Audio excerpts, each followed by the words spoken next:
This is the Ottawa Senators Outlook. Here is your host, Jack Henry. Hello and welcome to the Ottawa Senators Outlook. Remember we checked my recap reaction to the Jets game last night.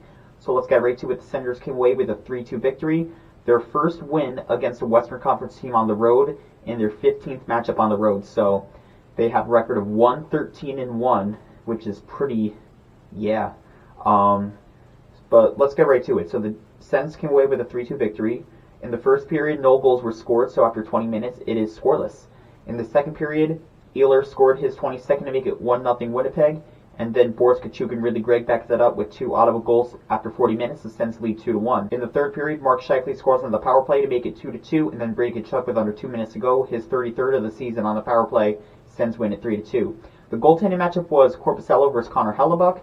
One goalie stood out, one not so much, but not in the ways you expected. Korpisalo was able to stop 28 of 30, and Connor Hellebuyck stopped 24 of 27. So, again, slightly under 900 for Hellebuyck, and Korpisalo looked exceptional yet again. So, the Senators just keep winning games. They're on a 5-game winning streak now, and it's really impressive in my opinion. I feel like we keep saying, why does this happen at the end of the season when the season is lost? I think the Senators going into next season and in the future need to embrace what expectation is. I feel like that's the reason why you're seeing these wins at garbage time, and they just need to understand what expectation is. I look at another team like the Buffalo Sabres, who were in the same boat as us, who were closer to the playoffs than we were. They just missed it by 1 point, and for the first time in 15 years they had expectations of the playoffs, and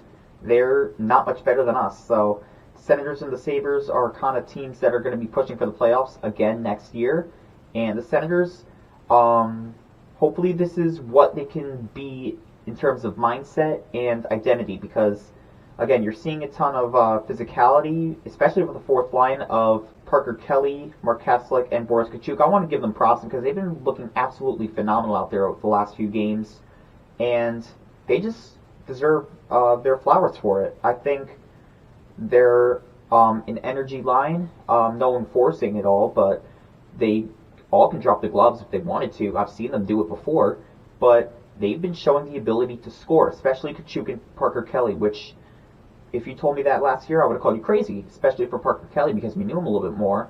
But I've been impressed with him as of late. And Korpisalo playing absolutely lights out for the Senators. It's making me really wonder if we should really keep him next year, because for sure I thought we'd have to find a way to get rid of him. But if he continues to play like this, if he can play like this next year, why not keep him? Because, again, he's looking really good. But, again, 5-game winning streak for the Senators. We go to 33, 36, and 4. We're somehow, someway nearing 500. I don't want to get ahead of myself here, but we're getting closer to it. And it's kind of crazy because we dug ourselves in such a huge hole early in the year, like we always do. And now they're starting to climb out of it, but it's way too late. At least last year they were able to get out of it kind of sort of in time where they were able to push for the playoffs a little bit. But obviously, that's not the case this year. But again, the Senators come away with a 3-2 victory. They now have 70 points on the season, and Winnipeg falls to 44, 24, and 6. They stay at 94 points. They're still third in the Central. That's probably where they might be at the end of the season. Unfortunately for them, they would probably have to face Colorado or Dallas, the worst of the two. And the way it looks, probably they won't have home ice advantage in that series. But again, the Winnipeg Jets, you never know how they can get in the playoffs. Anything can happen in the playoffs, so we'll see. But I want you to comment down below your thoughts on this one, because I have a lot of takeaways from this. I was really impressed for the most part. My weekly preview prediction for the Wild and the Panthers games will be coming out Tuesday at midnight, so look out for that. But for now, this is Jack being out with Senators Outlook, and go Sens go. Thank you for watching this presentation of the Ottawa Senators Outlook.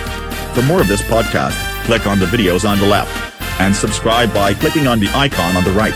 Thank you.